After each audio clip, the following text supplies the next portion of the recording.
Welcome to Soul Rising. We're your hosts, Amy and Erin.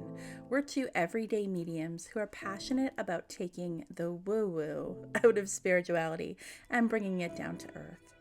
So put the kettle on, grab a chair, and join us. Welcome back to another episode of Soul Rising Podcast. I'm Amy and this is Erin. How is everyone? I hope everyone is doing well. We are now definitely in spooky season. Yep, it's gonna be Halloween. What next?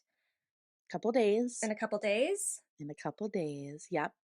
When this podcast goes out, I'm not sure. It may not be Halloween yet. It may have just passed. It may have just passed. So, but it's always Halloween here, so it's okay. always spooky season here. Always Absolutely. spooky season. Have you been watching any spooky movies? No, because I'm not like overly a spooky person. Okay, I like Halloween. I've been watching like lots of kids stuff with my fun. youngest. We've Yeah. been watching things on Disney like Mickey's Halloween and stuff like that. Yeah. But I did watch Practical Magic last weekend. I Classic. did a classic. I did watch Hocus Pocus a couple weeks ago, the first one. Yeah, of course. I did mention to my big kids today that I wanted to watch Halloween Town at some point before Halloween, Yeah. as that's something that we used to watch together when my teens were little, and Yeah. they're kind of like, but I love the Halloween Town franchise. I really liked Halloween Town. You want to hear something wild? I've never seen it. Oh, you need to watch it. And I have to watch it. Yeah. Yeah, it's kind of cheesy, like but from it's the fun. time. I know, but it's fun. That's what I've. It's one of those classic, kind of I feel like it's from the 90s. 90s, yeah. Maybe probably the early 90s, maybe the late 80s, somewhere in there. I think the 90s.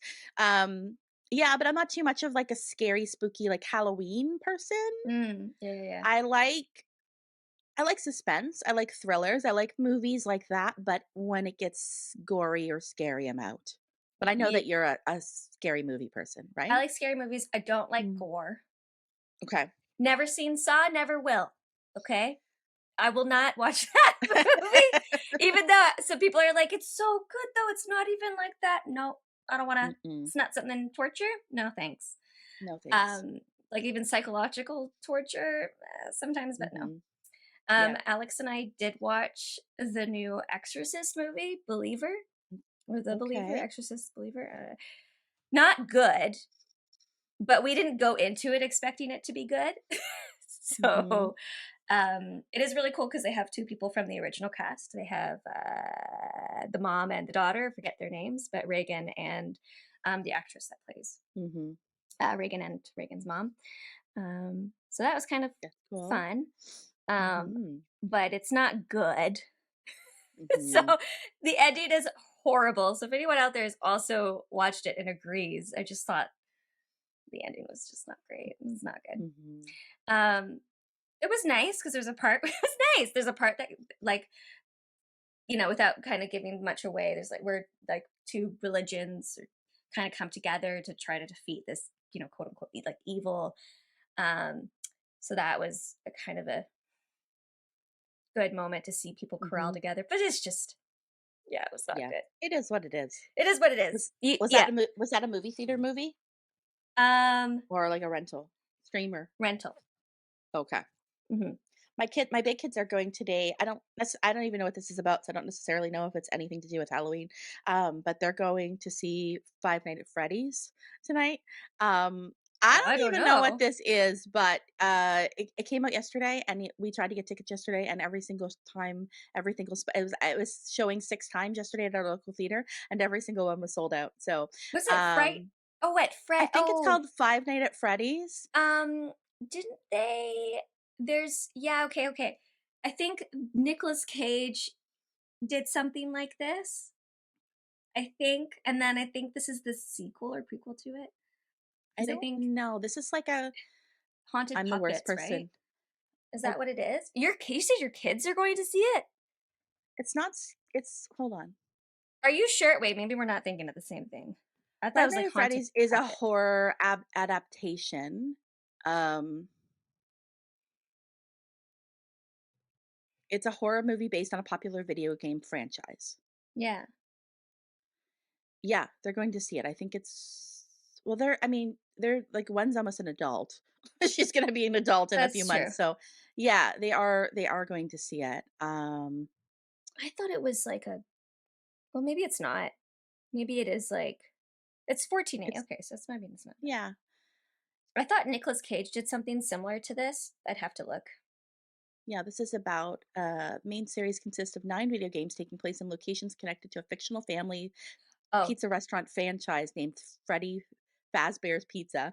okay. Um, The one that I'm yeah. thinking of is different. I just searched it. Sorry, Okay. everybody. All right. This That's welcome okay. to Amy and I trying to figure things out. That's okay. It's a new segment.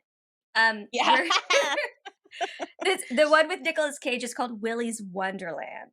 Uh, Oh, okay. Yeah, no, totally different. This is more Different like thing. So I a was like, cartoony, okay. no, cartoony thing that seems to like I know that they used to play the video game and all that. So it's Mm, like the big thing right now, it okay. seems. That's So fun it's then. kind of Halloweeny because it says it's a horror adaptation. So Yeah. yeah, scary. Um yeah, they're going to see that tonight, later this afternoon. So that should be fun for them. Um but yeah, that's it for Halloween for me. I'm not a big Halloween person. I'm a big spooky season, autumn person, but not necessarily like the traditions around it I love, Yeah. but I'm not one that like loves to get dressed up You don't or like getting dressed to up? no, not really. I never This really is liked getting dressed new. up. Why did I No. not know this? Mm. I mean, I I have. love You I love love it? getting dressed up for Halloween. If I have an excuse to do it, I You like to do will? it. Yeah. Are you gonna do it and hand out candy or gonna put on Yeah. your witch hat? Well, I want to be a scarecrow this year. Mm. So, That will be cute. yeah, be a little scarecrow. Yeah. But speaking of Halloween, Amy, before we were recording, we were like, oh, what we're talking about now could totally be a podcast episode. Mhm. So we should Mhm. probably hit record.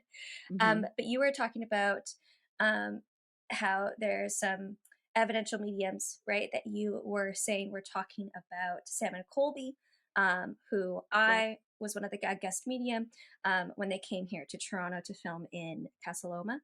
Mhm. So I've met them. I mean, granted, I don't know, I don't know them well, right? It literally was just for that thing they filmed. Um, but you had brought it up because Sam and Colby have this new. So shout out to them. Have this new. I think it's a movie. And I'm so Mhm. sorry, guys. I haven't seen it. The Mhm. movie. But I know it's out. Can you watch it on YouTube? I think so. But I also believe they've said it's in US theaters Mhm. in the States. So some evidential mediums you said are talking about it because there is a really great um, part in that where they show physical and evidential mediumship. Yeah. Yeah, so, I don't think I've ever watched anything by Sam and Colby other Mm-hmm. than the one that you're in, Mm-hmm. and, I was kinda scrolling Instagram the other day, and an evidential medium that I follow who is I believe she's California-based, she spends a lot of time talking about evidential medium and kind of myth busting, things that aren't anything that's not evidential Evidential. mediumship, Yeah. right? Yeah. She thinks is really, really important. Her name is Megan Elisa, so some of you listeners may follow her. And the reason I stopped and paid attention is because she had kind of like a screenshot. You know how some people can on their video put their hand up and then there's like a screenshot in their palm. So she's talking about this and she's talking about Sam and Colby. So I was like, huh, I wonder what she's talking about because I've never seen her Yeah. talk about anything like this before. And she was talking about how in this movie, uh, there was a scene in it in which it was the best. I don't know what the word I'm looking for, but the physical mediumship that occurred in the scene was the best she'd seen in kind of a paranormal setting that's been Mm-hmm. recorded, right? So whether it's TV, for video, documentary, it was the best that she had seen. And so I brought that up to Erin, because then last night again, I'm scrolling Instagram and another evidential medium is talking about it. So I'm like, huh, I need to watch this video. I haven't yet, but I brought it up to you because I knew that you were someone who follows Sam and Colby and wondered if you knew what this scene was about. And you do. Well, kind of. I You think? believe so. I think I think Hmm. because when you say like evidential mediumship and physical mediumship, Yeah. it makes me think of um, these two people who I know were in that movie. So let's just get this right. So just so I don't butcher it, here she is. Okay, I just have to pull my phone up. And guys, welcome to another segment of Erin and Amy figuring things out. Okay. So the movie that they did, which is also in cinemas, is what is it called? Guys, why didn't you post it? Just a second. They did. I just can't find it. Okay, now I can't find it. Was it The Conjuring? Is that the one you're They talking filmed about? at the Conjuring house, but I was just trying to find out like what the movie is called. Anyways, they filmed at the Conjuring house. Oh boy, if they're listening to this, it's just not great. They filmed at the Conjuring house, okay, and I'm assuming they do an investigation there. I haven't seen it, okay. I'm the worst follower. I haven't been super active on social media these days, Yeah. but they Is it have. called? Oh, I'm sorry. Is it called A Did you Week find at the Conjuring House? Okay, probably, yeah. 'Cause Yeah, that's what I I was had trying to to do a find. lot of actual Googling to get to that piece because everything else is just snippets and clips of the actual video. Yeah, yeah. Okay. It's A Week at the Conjuring It's called A House. Week at the Conjuring House. I believe you can watch it on YouTube. It Um, seems to be, yeah. so they have these two, and the part that you're talking about, Amy, which I think these other two mediums are talking about, is where they have Satori Hawes and what's his name? Sorry, her partner Cody on. And so Satori Hawes, some of you might recognize the last name because she is the daughter of Jason Hawes. So her dad is one of the founders of Ghost Hunters or TAPS. So I think of the Atlantic Paranormal Society, if I'm correct. And she does something that's really, really phenomenal. And so they had them on with her partner Cody, and it's not the first time they've done this. You can actually search them, type in their names, and then type in Ghost Hunters because they've done this on her father's show as well. So what they do, and I've seen this done before in another scenario that I think I want to talk about too, how it's kind of connected. So what they do is her and her partner, they hold hands and they go to the haunted locations and they're trying to connect with spirits using both of their energies combined. Okay. And they find it's something that really only happens when they're together. And so they ask questions, and what they do to get a response is they're holding hands. They'll ask questions, tap once for yes, twice for no, kind of a thing. Similar to, if you remember us, we did I think an episode a while back on spiritualism, and we talked about the Fox sisters. The Fox sisters were known to do something kind of similar to this. In terms of how they communicated with ghosts. I mean, it's not just the Fox sisters. I think it's been done throughout history. But that's how they used to communicate. So they'll basically also, to get a name, they'll go through the alphabet. So they'll say, please give us the first, can you spell your name for us? A, B, C, D. They'll hear a tap. A, B, C, D, E. They'll hear a tap. Okay, so something like that to get a name. And then they'll also ask, do you have a message for somebody? We're going to go through the alphabet. A, B, C, D, and they'll tap to whoever the message is for. So this is kind of their form of communicating with spirits in a way where there is a bit more of, I guess you could say, like evidential proof. Okay, because someone's tapping it. Somebody's tapping it, and it's from like an unknown source, right? It's not somebody that's necessarily around. And they've done this, I think, many times before. So it's really, really cool to see that. And I link this back to other times because I definitely believe there's something with people that you connect with and your combined energies. Sometimes find like if even me and my mom, we get together, there's all these like things that had just happened, right? Or like, Amy, when you and I have given readings together, the messages flow, or when two mediums are giving readings, there's a fluidity there, right? Of the guidance that we're both kind of receiving. I've also seen it done with, I've talked about her before, Karen A. Dahlman. She has a board partner, so she uses the Ouija board to connect with her spirit guides and different, energies, all very, very positive. So she has a board partner named Rodney. You can also YouTube this. It's very cool. And again, same kind of similar, like when they get together, not necessarily her and another individual, but when they get together, it's like they're getting a lot of, it's fast. The energy is fast and they're getting a lot of like quick responses versus, and I believe there's somewhere in another podcast or an interview where she said, if I did this with somebody else, it might be a little bit slower. We'd still get there, but it might be slower. But with, when we are together, it's a bit more faster. So that's what that kind of made me think of. But I think that's what you're talking about. And I believe, if I'm not mistaken, they connect with Sam's grandmother from what it looks like. Versus like a ghost that's haunting the location. Yeah. Right. Yeah. Which is interesting, which is probably another reason she was talking about it as, evidential mediumship. Yeah. It's not just about ghost hauntings, right? It's about whose spirit is here with you. Yeah. That's connected to you. Yeah. Because we've talked about this before, like, do we think locations are haunted in the fact that like a spirit is just sticking around or can't move on? I don't necessarily think so. I think they kind of can come back in visitations and they can, people can move in and out.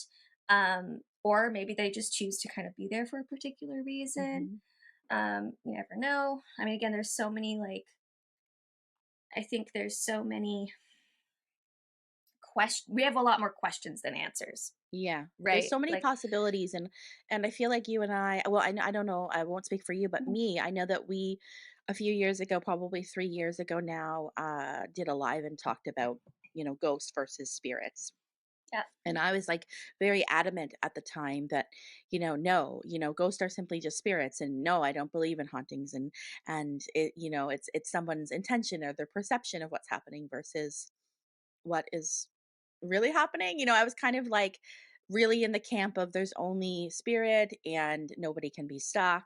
And what I've noticed, even though I haven't had more experiences that are paranormal, like the only spiritual experiences I've had are when I working with mediumship and intentionality around that.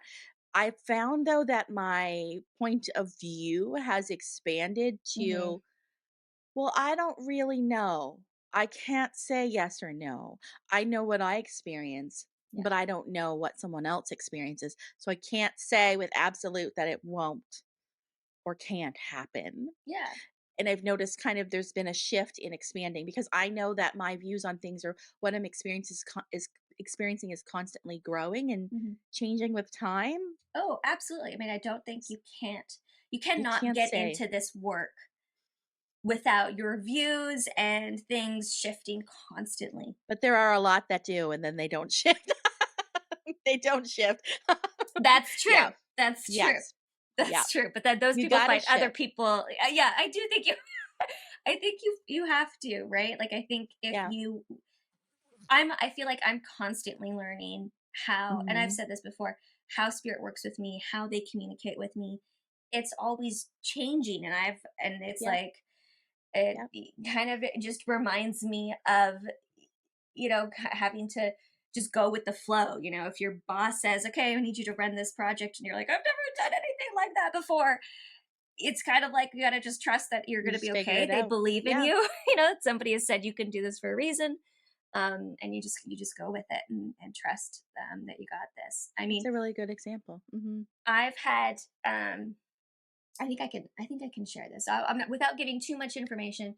But her and I have connected, and she was, I think, one of the first people was giving readings to when I started doing this.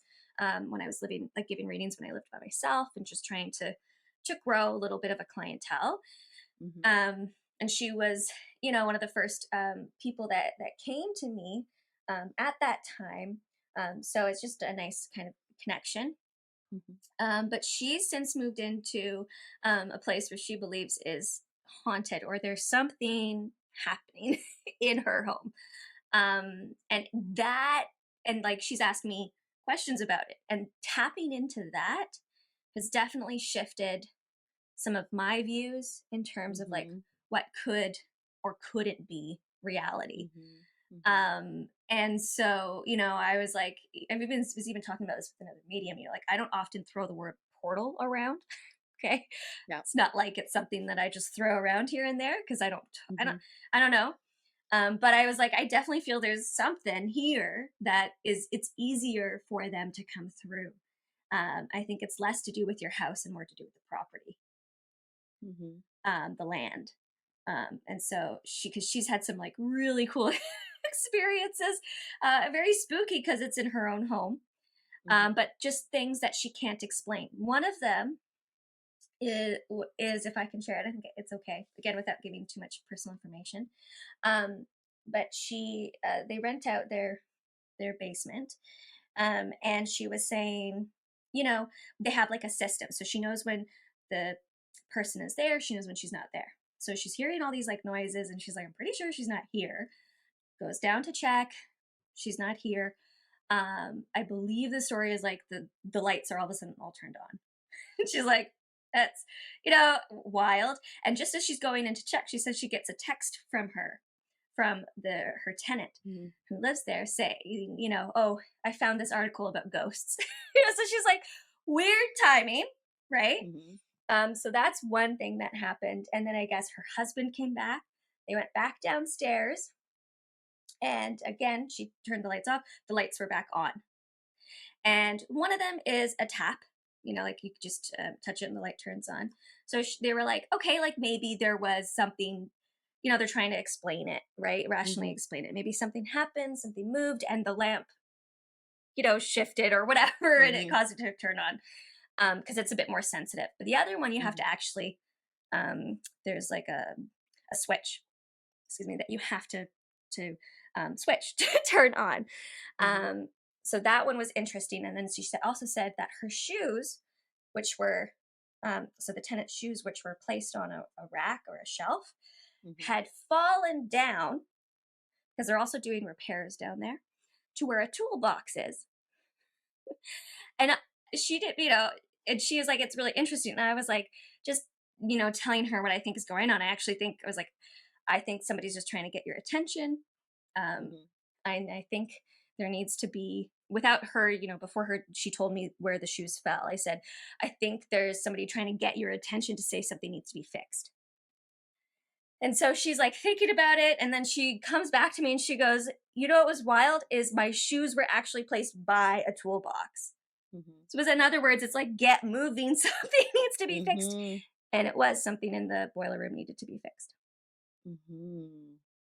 That's interesting. What that reminds me of is this book that I read a couple years ago, maybe a year and a half ago, called Droplets of God.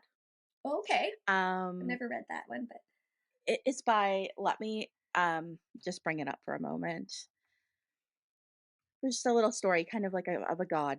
So it's by a medium named Mavis Patilla. Now, Mavis was a medium, a spiritualist medium, used to work in spiritualist church in England, evidential medium, highly evidential. And she wrote this book called Droplets of God, which was a fabulous read. I would recommend it for anyone who's interested in reading the journey, the life of an evidential medium throughout. This is a woman that I believe she was in her 80s when she passed. She just passed maybe a year and a half ago. I actually bought the book and it was delivered, and then I found out she passed like within the same day or days of that, which was kind of interesting. But she shares a story in it in which she is kind of called to a local outdoor swimming pool. And somebody, they brought her on to investigate because all these kind of weird things were happening. I cannot remember all the details of the things that were happening, but they just felt like there was a spirit that was menacing them, right? Like they were kind of being bothered by a spirit. And so she actually went around and she discovered there was a man there in spirit. And she talked to him, and he told her why he was there and what he was doing. And it was because he had, I feel like he had drowned, not in the pool, but in another way. But he was trying to get their attention because the staff that they had on for lifeguarding, some of the young people, were not actually paying attention when there was children in the pool. And he was trying to get their attention by doing things with light bulbs, breaking things, to get their attention to say, there's going to be a drowning. If you don't pay attention, please pay attention. So he was like there to keep people safe. He wasn't there to haunt someone, to hurt someone. He was there to go, oh my God, I don't know how many freaking light bulbs I have to break for you guys to start paying attention. But that's what it was making me think about, right? Like sometimes it's just about pay attention.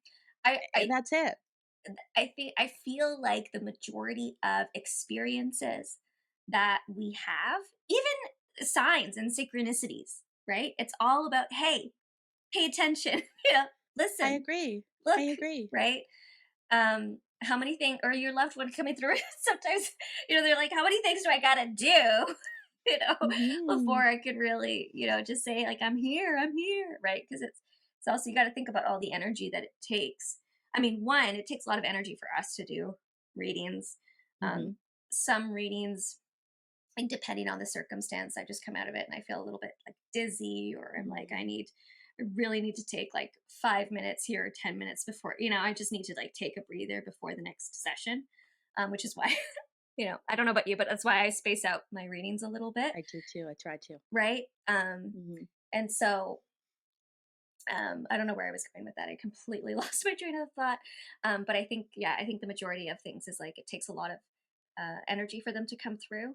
So they're going to try their best to come through however they can. Right. So yeah, it's all about like, what did I hear the other day? It was from that movie. Sorry. It's okay. What's the Disney's? Oh, Haunted Mansion. Sorry. And they were talking about like spirit winks. And I was like, oh, I love that. That's so cute. Like little winks from spirit, little signs, like spirit winks. So I started saying that. Also, the new one, I didn't hate it. Disney's Haunted Mansion. It didn't get great reviews, but I didn't hate it. So if you guys want to watch something, I thought it was kind of cute. Okay. Yeah. I'll add it to my list. Yeah. Anyways, that's that. That's that. So yeah, physical mediumship. So yeah, there are ways. I'm not a physical medium. You're not a physical medium. No. Well, has there ever been a way that you felt like spirit was coming through you physically though? I mean, yes. I don't know about you, but sometimes like if I'll get scratchy throat, I either am like, did this person smoke? Yes. I agree. Something Those like things that. happen. Yeah. There was a reading I did. It hasn't happened in a while actually, but I had this feeling of like drowning, or like I was underwater. Like that was a sensation. Like I was having a hard time breathing. Like physically, I was like, I had to like say out loud, okay, you have to take this off me because I'm actually having a hard time breathing now. And it felt like I was underwater. So I said, did somebody, I don't know if somebody drowned. Somebody from that group reading came up to me and said, that was actually for me. I know who you're talking about.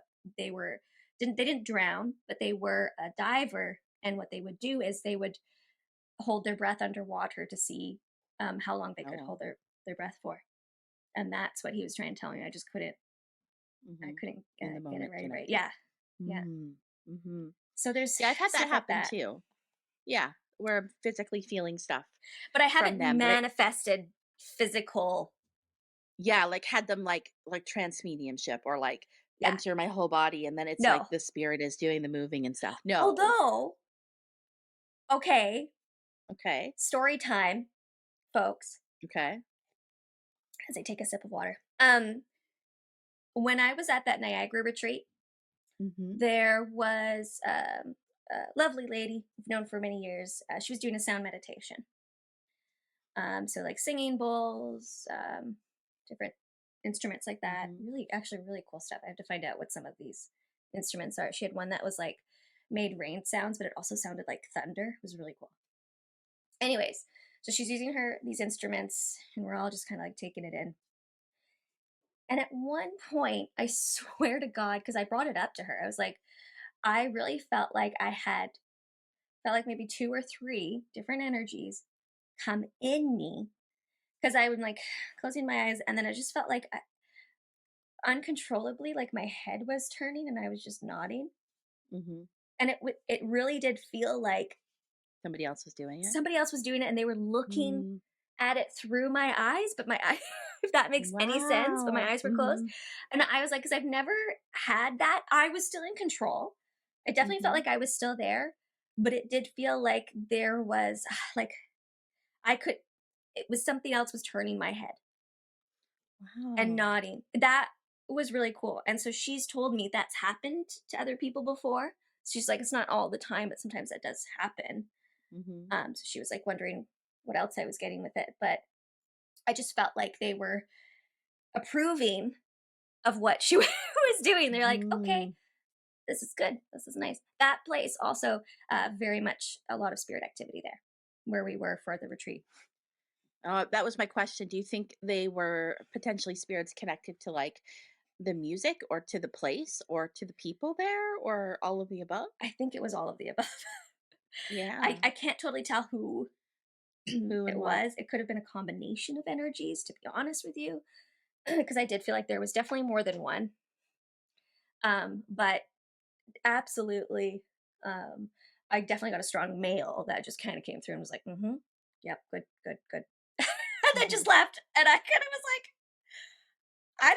sir, I did not say you could do that. Or maybe unconsciously I did. I don't know. Yeah. But it was really cool. I've never had anything like that before happen during a meditation. But where I felt like something else was there like entering my body or using it as a way to see was really interesting. Yeah. I don't think I've had that experience before. That's the best way that I can kind of describe it. I was still in control, but there was something that was seen through my eyes. But my eyes were closed. I wasn't, it's just, it was a weird feeling. So if anybody else has had that happen to them, because sometimes when I say these things out loud, I'm like, I sound like I'm completely off my rocker. But hey, we're talking about spirits and connecting to spirits. So anything's possible. Yeah. Anything's possible. Yeah. And it might sound like you're off your rocker to someone until they experience it themselves. And then it's like, oh, okay. And it's like, oh, right. Yeah. Cool. That thing. Yeah. That happens all the time. Well, thank you, Erin, for sharing. You're welcome. A little bit about physical mediumship it turned out to be. I think so, right? I think there's more to physical mediumship than what we've just kind of touched on. Yeah. But yeah. Different ways to connect to spirit. Different ways. You know? Yeah, like the tapping, right? Like the Ouija board. There are ways that people can communicate like that. Yeah. Yeah. Well, thanks everyone for listening. Happy spooky season. Happy spooky season. See you next week. Bye. If you like what you're hearing, don't forget to give us a 5-star review on Apple Podcast and tune in each week as we dish on all things spiritual. Don't forget to like, comment on what you would like to hear us talk about next, and subscribe.